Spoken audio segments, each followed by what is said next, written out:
Hello friends, आज हम start कर रहे हैं कंप्यूटर की क्लास, जिसमें आज हम जानेंगे कंप्यूटर का इंट्रोडक्शन।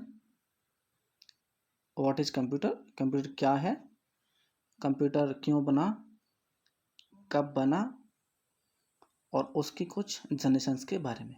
तो आइए शुरू करते हैं introduction to computer.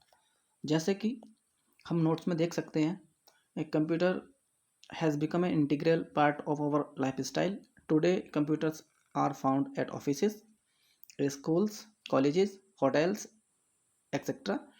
This advanced technology has made our life easy and comfortable. Means कि आज की जो हमारी डेली वेज की जो लाइफ है, उसमें हम देखते हैं कि ज़्यादातर हम कंप्यूटर का सामना करते हैं। हर जगह हम कहीं पे जाएंगे, हमें बिलिंग हमारी टोटली कंप्यूटराइज। पहले क्या होता, पहले हम हाथ से बिल बनाते, लेकिन अब सारे बिल हमारे कंप्यूटर से बनते हैं। एग्जाम्पल अगर हम देखें, we can write letter and send it as a mail, maintain inventory of a company, perform complex calculations, control the traffic and many more.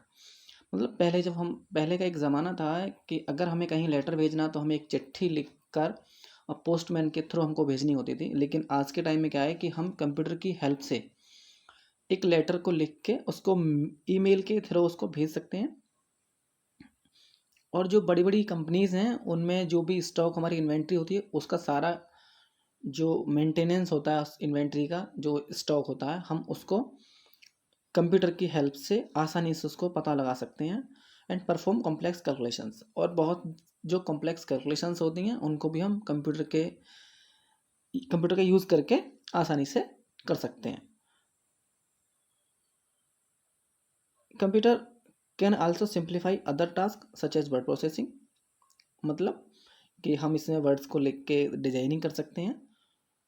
Words की डिजाइनिंग, अब डिजाइनिंग इस फोटोशॉप हो गया, कोरल ड्रॉ वगैरह वगैरह पे हम अपनी फ़ोटो को डिज़ाइन करना, वेबसाइट को डिज़ाइन करना, ये सारी चीज़ें हमारे आ जाती हैं। तो इससे आगे हम देखेंगे व्हाट इज़ कंप्यूटर, कंप्यूटर है क्या। तो a computer is electronic device. Computer क्या है, एक इलेक्ट्रॉनिक डिवाइस है एंड दैट मैनिपुलेट इन्फॉर्मेशन, जो कि इन्फॉर्मेशन को मैनिपुलेट करती है, और data it has able to store, retrieve and process. इसमें हम डाटा को स्टोर करके रख सकते हैं। The term computer is derived from the Latin term computare, which means to calculate, but computer can do nothing without a program. Computer एक electric device है, ये हमने अभी देखा, और इसमें हम डाटा को स्टोर कर सकते हैं, किसी डाटा को प्रोसेस कर सकते हैं। अब हमें पता ये लगाना है कि जो कंप्यूटर वर्ड है वो कहाँ से लिया गया। तो कंप्यूटर का जो ये वर्ड है वो लैटिन भाषा के एक कंप्यूटेयर नाम के एक वर्ड से इसको कंप्यूटर बनाया गया, जिस कंप्यूटेयर का मतलब होता है किसी चीज़ की भी गणना करना। अगर मैं बात करूं, कंप्यूटर को हिंदी में संगणक कहते हैं। तो हम आगे इसमें देखेंगे और कि हम एक कंप्यूटर है तो उससे हम क्या क्या फंक्शंस हैं उसके, जो स्पेस पे कार्य करता है। सबसे पहले आप देखेंगे accepting instructions and data from the user.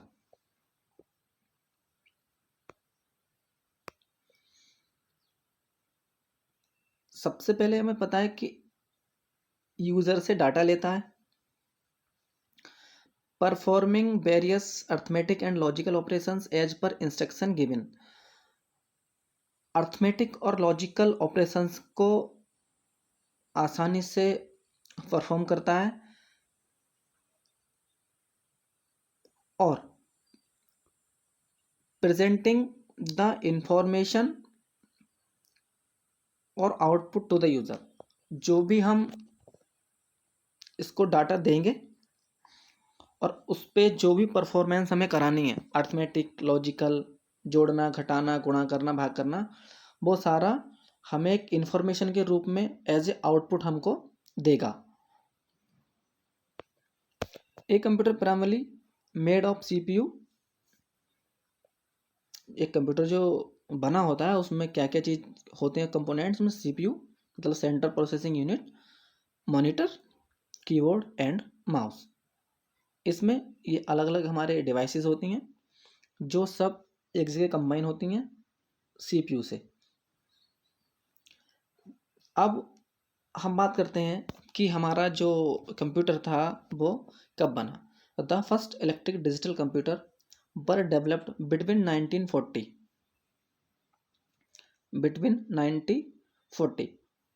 1940 और 1945 के बीच में हमारा जो डिजिटल कंप्यूटर था वो हमारा डेवलप हुआ। Originally they were the same size of large room consuming a much power as several hundred modern personal computer. जब 1940 में 1945 में जब ये सिस्टम हमारा बना तब जो इसका साइज था वो एक बड़े रूम के बराबर, इसकी जो पावर कंज्यूमिंग की जो कैपेसिटी थी बहुत ज़्यादा पावर को लेता था। आज के सेवरल हंड्रेड जो कंप्यूटर्स के बराबर वो एक सिस्टम मेरा लाइट लेता था। तो modern computer based on integral circuit, जो अभी जो हमारे कंप्यूटर हैं वो आईसी बेस्ड है, are million to billion of time more capable than occupy functions space simply. Computer are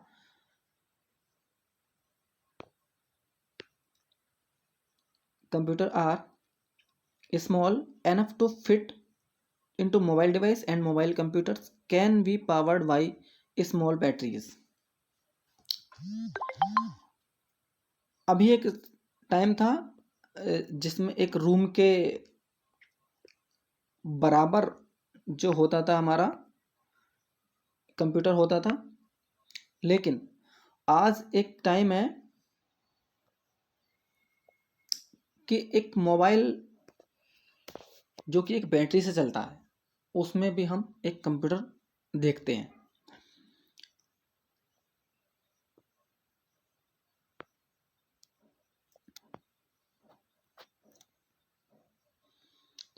आगे हम देखेंगे हिस्ट्री ऑफ कंप्यूटर। कंप्यूटर की हिस्ट्री क्या है। Ever since the man thought of counting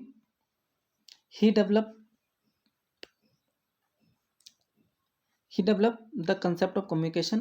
His initial approach to accounting and data computations are and their recording was with help of sticks, pebble or line on ball of caps। मतलब ever since the man thought of counting, जब कभी गिनती की अगर हम बात करें कि पहले ज़माने में जब हमारे पास कंप्यूटर नहीं था तो गिनती को काउंटिंग को कैसे करते थे, तो उन्होंने एक कंसेप्ट उन्होंने डेवलप किया था। Initial approach account data computation are with help of sticks की हेल्प से एंड पेबल ऑफ पाल्स, यानी कि जो दीवारों पे लाइनें बनाकर उनको गिनती करते थे। Then he move toward counting using 10 fingers of his hand which probably is the basis of present decimal system. Then उसके बाद में उन्होंने क्या काम करा, वो हमारी उंगलियों को, हमारी जो उंगलियां हैं उनसे गिनती करना उन्होंने स्टार्ट करा और उसी से उसको सीखना शुरू करा। तो जो अभी का जो बेसिक हमारा डेसिमल सिस्टम है वो उसी बेस पर डिपेंड है। ठीक है। In this respect, the earliest computer was abacus. In this respect, the computer was abacus used perform basic arithmetic operation. This was used by Egyptian as early 450 BC. The Chinese version of abacus was bead on wire counting frame, which is still much in use in Southeast Asia, China and Japan.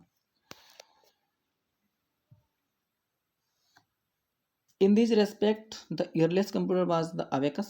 abacus एक device थी जो कि basic जो arithmetic operations थे उनको perform करती थी।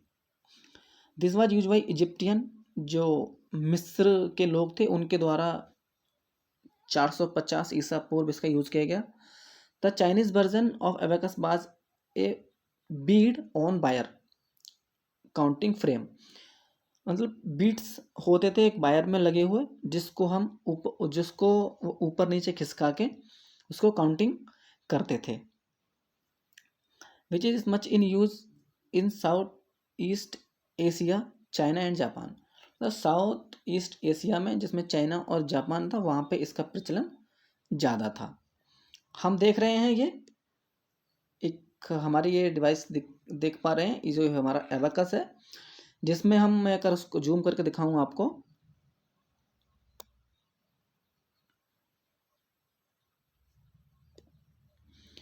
ये बीट्स है हमारी, जो ये हमारे सर्कल से दिख रहे हैं मुझे, ये बीट्स हो गई, ये इसका फ्रेम और ये रॉड। इसमें हमारे दो पार्टीशन होते थे, जिसको अपर डेक हेवन और लोअर डेक इसको अर्थ बोलते थे।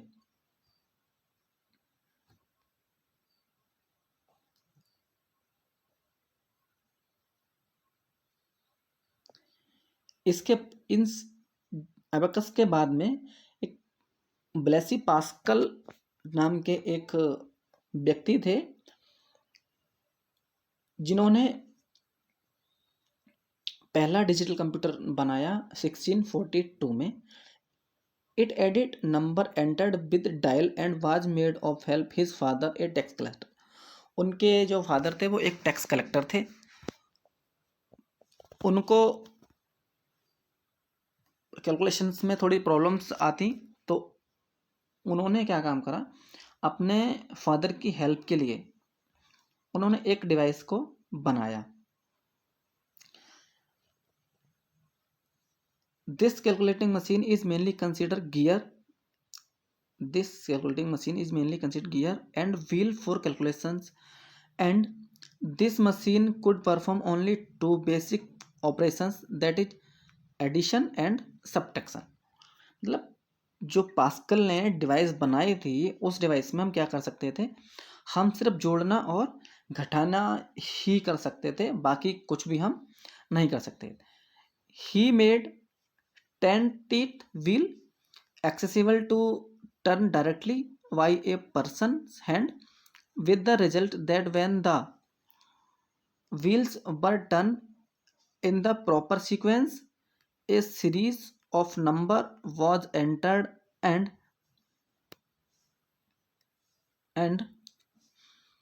cumulative sum obtained। The first mechanical calculator called Pascaline had several disadvantages।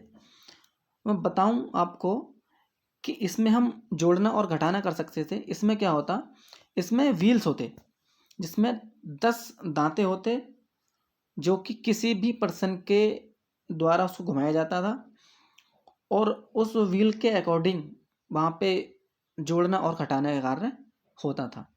तो पहला अगर मैकेनिकल कंप्यूटर की बात करें तो उसका नाम था पास्कलाइन, लेकिन इसमें कई सारी कमियां थी।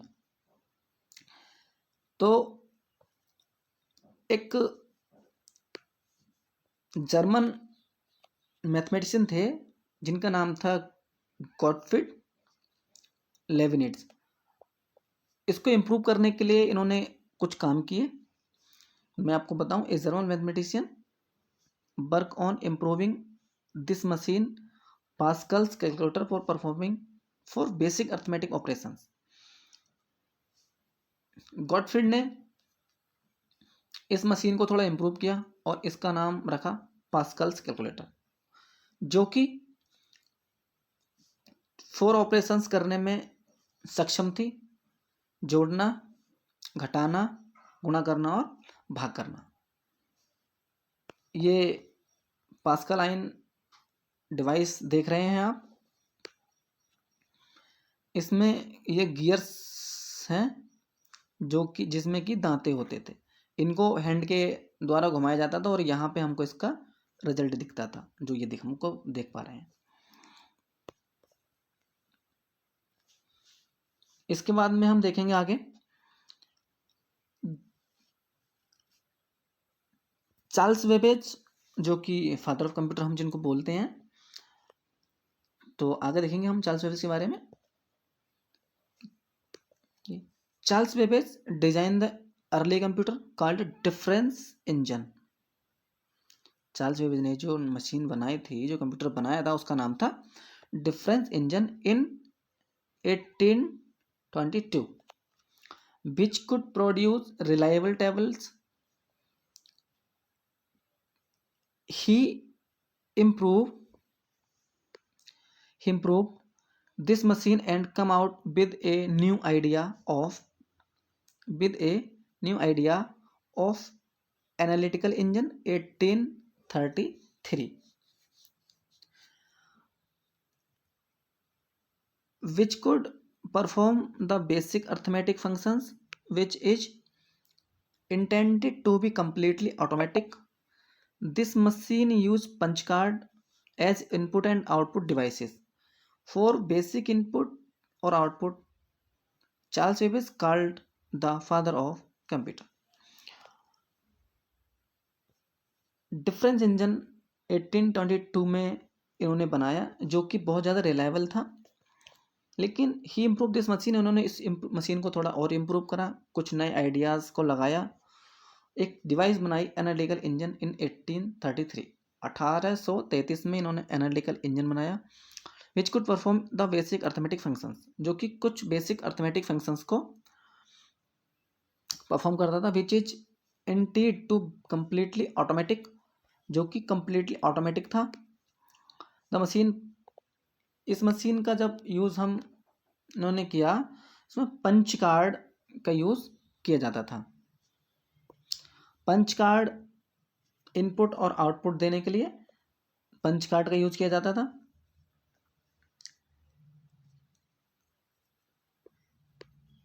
ये डिफरेंस इंजन, इसको हम बोलेंगे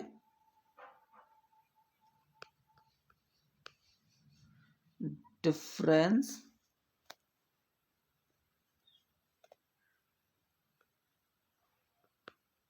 इंजन, और ये हमारा है पंच कार्ड मशीन। इसके थ्रू ही इस मशीन के थ्रू इसको इनपुट दिया जाता, और फिर इसी मशीन में हमको उसका आउटपुट मिलता।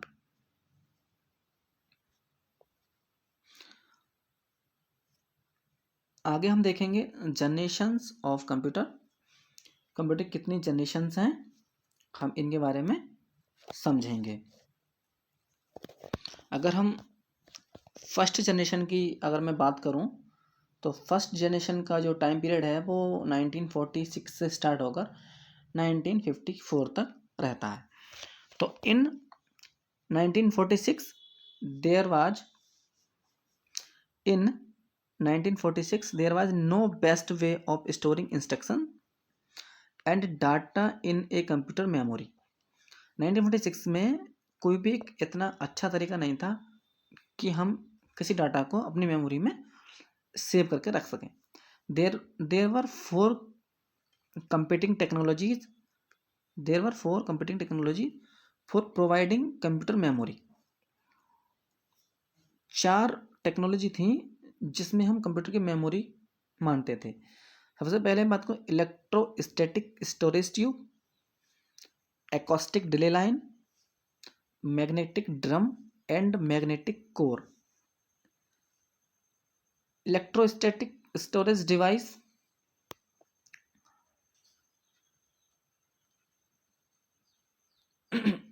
में होता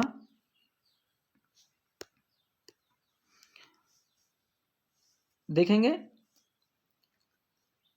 4 हमारी जो डिवाइसेस थी उसमें हम डेटा को स्टोर करके रखते थे, अलग अलग फॉर्म में डेटा हमारा स्टोर होता था। The digital computer using electronic ball, जिनको हम वैक्यूम ट्यूब कहते हैं, are known as first generation computer. The high cost of vacuum tube prevent their use for main memory. जो हमारा वैक्यूम ट्यूब होता था उसकी जो कॉस्ट थी बहुत हाई होती थी। इस कॉस्ट से बचने के लिए they store information in the form of propagating sound waves. The vacuum tube was developed by Lee De Forest in 1908 में ली डी फॉरेस्ट नाम के एक व्यक्ति ने वैक्यूम ट्यूब को डेवलप किया। The vacuum tube consume a lot of power. Vacuum tube बहुत ज़्यादा पावर को कंज्यूम करता था।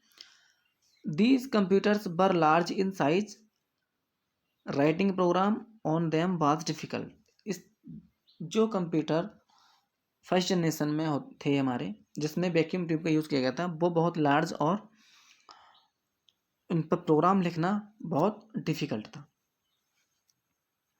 Some of the computers of this generation were, मैं अगर फर्स्ट जनरेशन के कुछ कंप्यूटर्स की अगर मैं नाम के बारे में बात करूं, तो मैं पहला एक मार्क फर्स्ट जो कि हार्वर्ड मार्क ने बनाया था। सेकंड है मेरा एनियाक बोलते हैं, electronic numerical integrator and calculator 1946 में बना था। अगर एडबॉक तीसरा है electronic discrete variable automatic computer 1950 में इसको बनाया था। तो फर्स्ट जनरेशन की बात में हम समझें कि फर्स्ट जनरेशन में जो हमारा यूज होता था वो यूज होता था वैक्यूम ट्यूब का, और जो कंप्यूटर का साइज था वो काफ़ी बड़ा होता था। उस पर जो प्रोग्राम को लिखना था थोड़ा सा डिफिकल्ट था। अभी हम सेकंड जनरेशन की बात करेंगे कि सेकंड जनरेशन का जो हमारा टाइम पीरियड था 1945 से 1964 था। देखेंगे this generation of computers use transistor instead of vacuum tube. Second generation में वैक्यूम ट्यूब की जगह ट्रांजिस्टर का यूज किया गया, विच वर मोर रिलायबल, जो ज़्यादा रिलायबल थे। The size of transistor is much smaller compare to vacuum tube. Transistor का जो साइज था, जो ट्रांजिस्टर वाले जो हमारे सिस्टम बने थे उसका जो साइज था वो वैक्यूम ट्यूब वाले सिस्टम के अकॉर्डिंग बहुत ज़्यादा छोटा था। They have no filament and required no heating, उनमें ज़्यादा हीटिंग नहीं होती थी। It is in the second generation that the concept of central processing unit and memory, जो हमारे सेंट्रल प्रोसेसिंग यूनिट का जो कंसेप्ट आया था वो भी हमारे सेकेंड जनरेशन से ही निकल कर आया था। ट्रांजिस्टर अगर मैं बात करूँ ट्रांजिस्टर की, तो ये होते हैं हमारे ट्रांजिस्टर्स इस तरीके के, इनको यूज किया गया था वैक्यूम ट्यूब की जगह पर। Programming language and input output units, programming language and input output units were developed during this period. The most popular computers of the second generation were, मतलब प्रोग्रामिंग जो लैंग्वेज थी वो भी हमारी इसी टाइम पे डेवलप हुई थी। और जो कुछ सेकेंड जनरेशन कंप्यूटर्स के नाम हैं जो मैं आपको दिखा रहा हूँ नीचे, इसमें IBM 1620, IBM 401, CDC 3600, ये हमारे सेकेंड जनरेशन के कुछ कंप्यूटर्स थे। अब हम बात करते हैं थर्ड जनरेशन। तो थर्ड जनरेशन की अगर मैं बात करूं वो 1964 से स्टार्ट होकर 1977 तक मेरा रहता है। With the development of silicon chip, the third generation computers can into existence. This small chip consist of the capacity of the 300 transistors. Third generation में जो सिलिकॉन की एक चिप को डेवलपमेंट किया गया, तो जो थर्ड जनरेशन जो कंप्यूटर थे उसमें सिलिकॉन की चिप को हमने यूज करा। This small chip consist of capacity of the 300 transistor. जो ट्रांजिस्टर हमारे होते थे उसमें एक चिप के अंदर 300 ट्रांजिस्टर्स हमारे आते थे। एक चिप के अंदर। पहले क्या होता, पहले अलग अलग हमें ट्रांजिस्टर्स लगाने पड़ते, लेकिन अब एक चिप बनी, उस चिप में 300 ट्रांजिस्टर्स आते थे। These computers are use integrated circuit, जिसको हम आईसी बोलते हैं, आल्सो नोन एज माइक्रोचिप, इसको माइक्रोचिप भी बोलते हैं।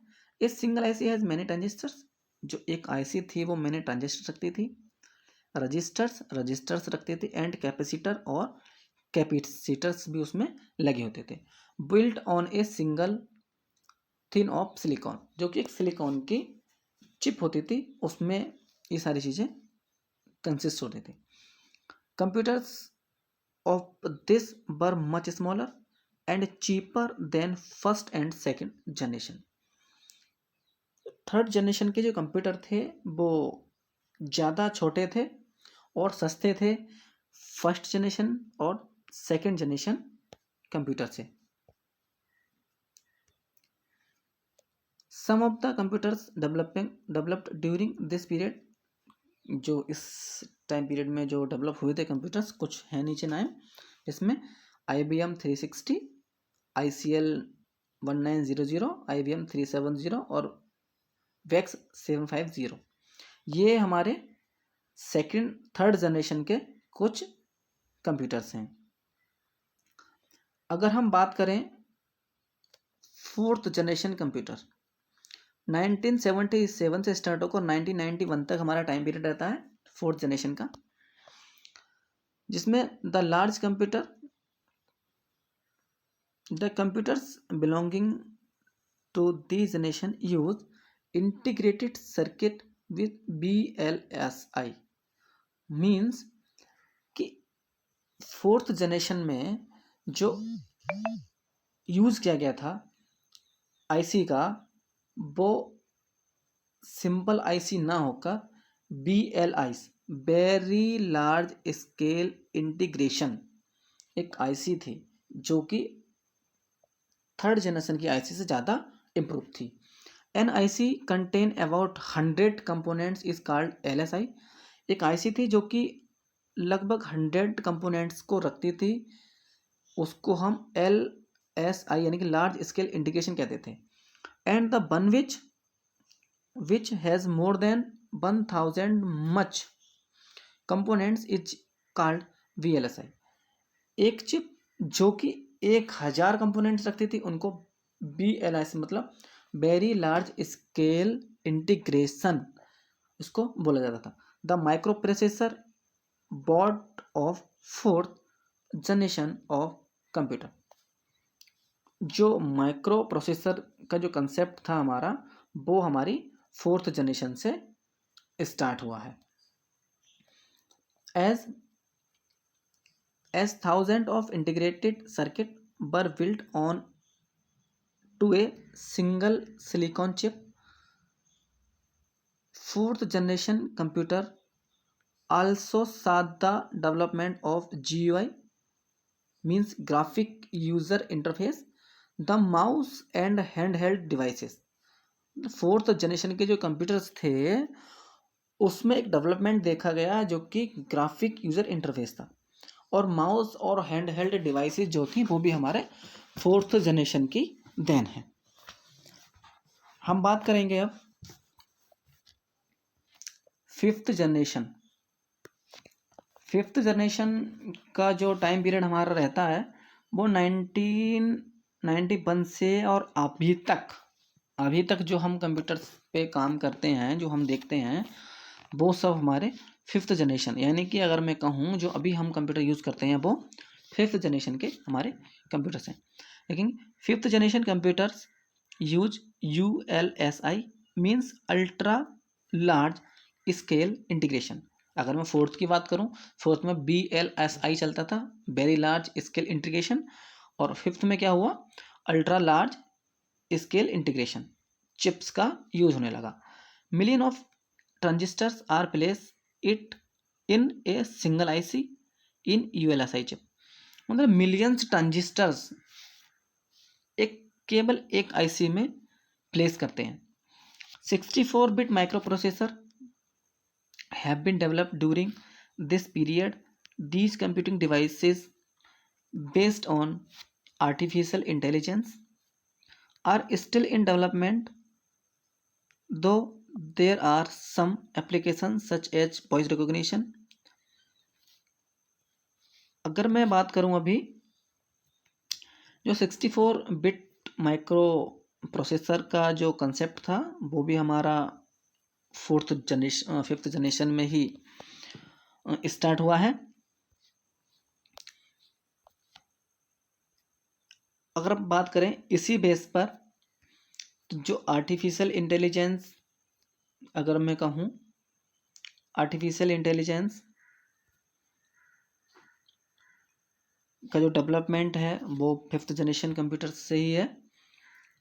वॉइस को रिकॉग्नाइज करना, यानी कि आज के टाइम पे हम कोई पासवर्ड वगैरह हम दे देते हैं जो कि हमारी वॉइस को पहचान के ही खुल जाता है, तो वो सारी चीज़ें हम फिफ्थ जनरेशन कंप्यूटर्स में कर सकते हैं। These computers have very high processing speed and more reliable. इस तरह के जो कंप्यूटर्स हैं उनकी जो स्पीड है, जो प्रोसेसिंग करते हैं वो बहुत हाई रहती है और उनमें एक्यूरेसी बहुत ज़्यादा रहती है। अभी तो आज क्लास देखने के लिए धन्यवाद। अगर क्लास पसंद आई हो तो लाइक करें और चैनल को सब्सक्राइब करें।